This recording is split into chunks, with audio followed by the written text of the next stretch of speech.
Les amateurs de football connaissent tous la Champions League, la célèbre compétition européenne.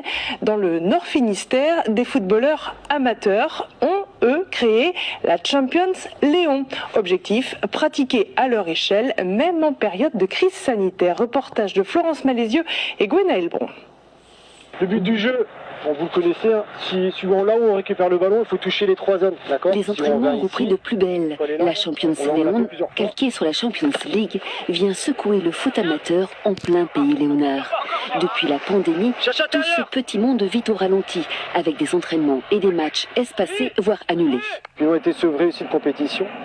Donc voilà, c'est pour donner un peu de baume au cœur dans les clubs, redonner de la vie.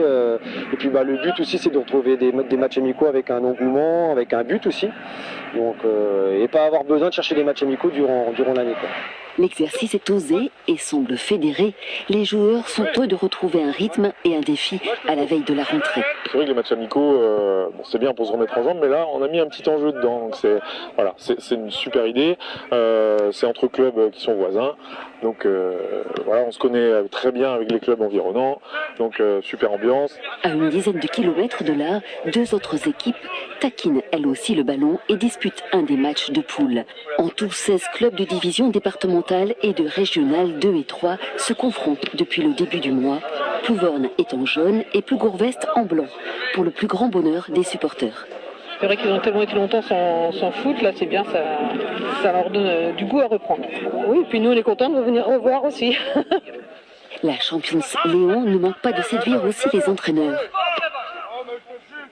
Ça permet de mettre un peu de piment dans cette pré-saison, tout en gardant un petit aspect compétitif, même s'il faut faire attention effectivement de ne pas rentrer dans trop de travers de compétition dans cette période-là. Le premier intérêt, c'est le rapprochement entre les clubs, les joueurs, les éducateurs, entraîneurs, dirigeants. C'est des choses qui n'existaient pas auparavant.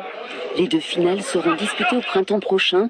Tous ici souhaitent que ce type de tournoi soit pérennisé. Il fait déjà des émules ailleurs en Bretagne.